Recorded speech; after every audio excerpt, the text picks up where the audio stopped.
The Oakland Raiders are a young, premier team in the NFL. They have a franchise quarterback in Derek Carr, they have a beast of an offensive line, and they have Amari Cooper, who is a killer route runner. What they need is a running back in order for them to take the next step in becoming a dominant offense. This offseason, they traded for Marshawn Lynch, who came out of retirement just to play for his hometown team. He has the chance to elevate them based on his strength, vision, and pure elusiveness. To start this video, I want to look at his longest play of his entire career, and it came against Arizona. This run was incredible. So incredible that it was given its own name, Beast Quake 2. After the snap, Lynch takes the handoff and jukes around the first defender. He has such good downfield vision that he easily sets up his blocks and then bursts outside getting up the field. By the sideline, Patrick Peterson tries to strip the ball, but he uses strength to throw off the defender, completely deck another defender, and then somehow stay in bounds to gain 79 yards on the play. This run showed everything: vision, footwork, quickness, strength. Lynch has it all. So what made this play happen? Looking at the end zone view, the Seahawks run one back power out of single back. The center, the playside guard, and the playside tackle all down block. This creates a hole in the defense for the backside guard to pull through. There were definitely some good downfield blocks, but Lynch pretty much did everything in order for this play to be run right. His ability to find cutback lanes easily gets him more yards. We talked about this in my Paul Richardson video, but the Seahawks used their mirrored twin stacks alignment in order to isolate the defense. Lynch immediately knows after the snap that he can bend this inside zone run to the backside. Ontrell Roll completely misses the handoff exchange, and Lynch is off to the races, scoring a big touchdown versus the Giants. Plays like this were pretty common for the Seahawks back in 2014. A large portion of the running plays were zone-based. Just like in this outside zone run, he shows a great feel for creases and patience to set up his blocks. This ability made everything click for this offense. Versus the Giants, he did such a good job of keeping his legs driving forward to gain yards. Even though this play only gained about 5 or 6 yards, he did that after throwing off a defender.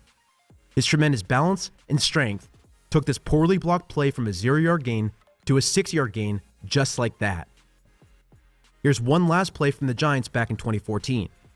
The Seahawks run their two-back outside zone running play, and Lynch completely bulldozes Jameel McClain to the ground. He lowered his hips and knocked his ass out. Lynch loves contact, and you can see it in the way he runs.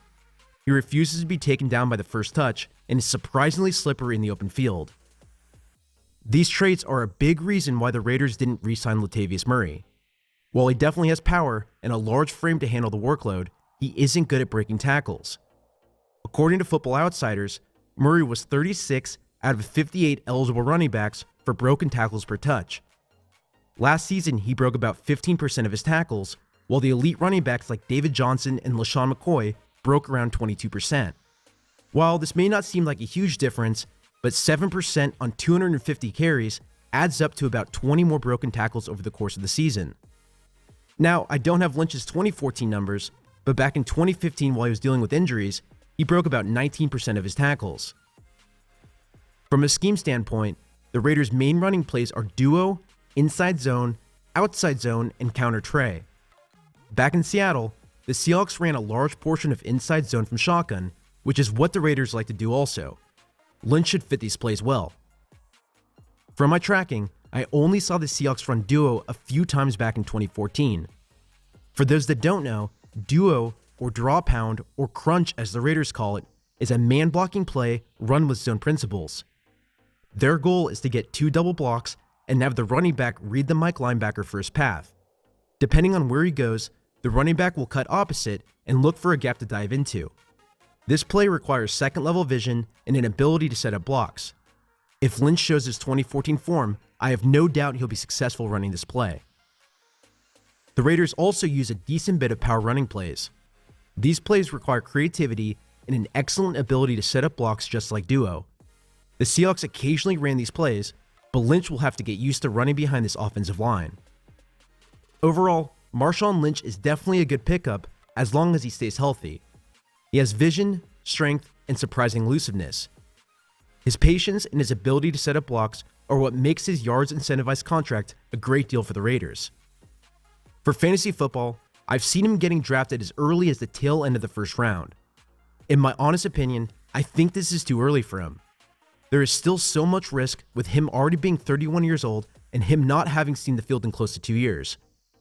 Now, he'll definitely provide value, especially in the red zone, and I can easily see him getting 10 plus touchdowns simply by being their short yardage running back.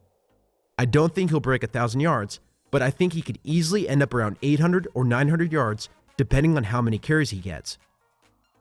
Before we end this video, I just want to give a huge shout out to Gypsy Safety and Coach Ted from Raiders Analysis. They do fantastic, detailed work, and I highly recommend you follow them. Well, that's it for this one. In my next video, and this will be the case for every Monday for the rest of the offseason, I'll be looking at a Seahawks player for fieldgoals.com. This week is Jarran Reed, and to see what he needs to do to improve from his rookie campaign. If you want to support the channel or leave a topic suggestion, go ahead and click on the link to my Patreon account. As always, you can follow me on Twitter at SammyRGold for my latest updates.